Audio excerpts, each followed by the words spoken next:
ನಮಸ್ಕಾರ ಎಲ್ಲರಿಗೂ. ನೀವು ನೋಡ್ತಾ ಇದ್ರೆ ಕ್ರಿಕೆಟ್ ಜಗತ್ತು ಮತ್ತೊಂದು ವಿಡಿಯೋಗೆ ಸ್ವಾಗತ ಸುಸ್ವಾಗತ. ಹೊಸದಾಗಿ ಯಾರಾದರೂ ವಿಡಿಯೋ ನೋಡ್ತಿದ್ರೆ ಸಬ್ಸ್ಕ್ರೈಬ್ ಮಾಡ್ಕೊಂಡು ವಿಡಿಯೋ ನೋಡಿ ಅಂತ ಹೇಳ್ತಾ ವಿಡಿಯೋಗೆ ಬಂದ್ಬಿಡೋಣ. RCB versus Punjab Kings. ಏನು ಮ್ಯಾಚ್ ಗುರು, ನಮ್ಮ ಹೋಮಲ್ಲಿ ನಡೆದಿತ್ತು. ಎಲ್ಲವೂ ಬಾಯಿ ಬರ್ಸ್ಕೊಂಡು ಗೆಲ್ಲೋ ಅಂಥ ಮ್ಯಾಚ್ಗಳೇ ನಡೆಯೋದು ನಮ್ಮ ಹೋಮಲ್ಲಿ. ಈಸಿಯಾಗಿ ಗೆಲ್ಲೋ ಅಂಥ ಮ್ಯಾಚ್ನೂ ಕೂಡ 5% ಗೆಲ್ಲೋದು ನಮ್ಮವರು.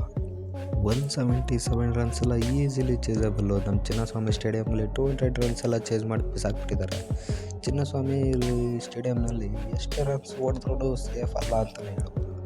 ಯಾಕಂದರೆ ಸಿಕ್ಕಾಪಟ್ಟೆ ಆಟ ಇರೋಂಥ ಪಿಚ್ಚು, ಚಿಕ್ಕ ಗ್ರೌಂಡ್ ಕೂಡ.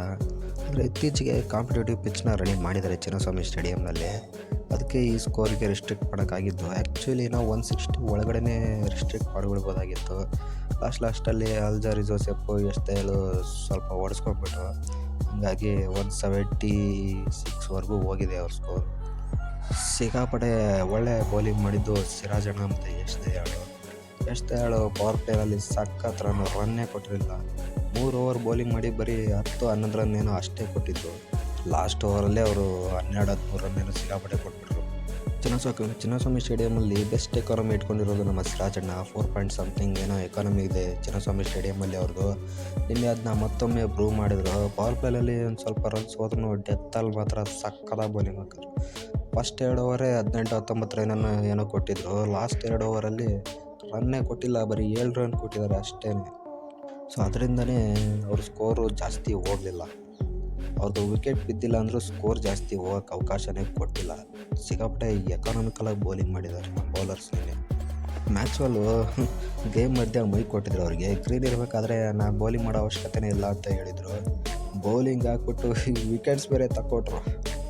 ಇನ್ನು ಈ 176 ರನ್ಸ್ನ ಚೇಸ್ ಮಾಡೋಕ್ಕೆ ಬಂದಂಥ ನಮ್ಮ ಓಪನರ್ಸು ಫ್ಯಾಫು ಸ್ಟಾರ್ಟಿಂಗೇ ಆಘಾತ ಕೊಟ್ಬಿಡ್ತಾರೆ.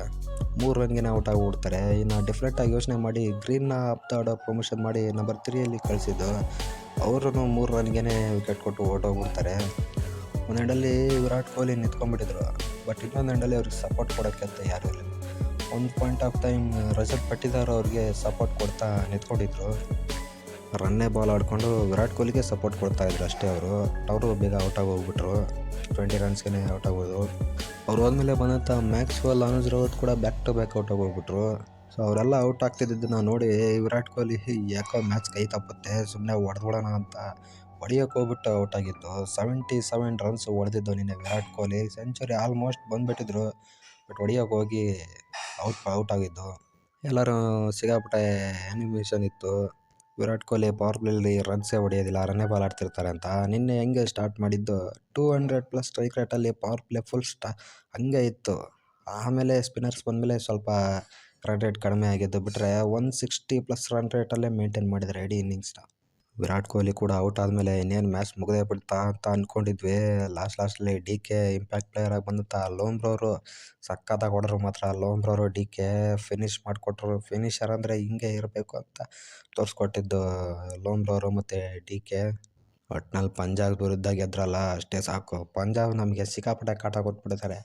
ಹರ್ಪ್ರೀತ್ ಬ್ರಾರು ಅವರೆಲ್ಲ ಸಿಕ್ಕಾಪಟ್ಟೆ ಕಾಟ ಕೊಟ್ಬಿಡ್ತಾರೆ RCBಗೆ. ಒಟ್ನಲ್ಲಿ ಗೆದ್ರಲ್ಲ ಅದು ಸಾಕು. ಸಿಗೋಣ ಮುಂದಿನ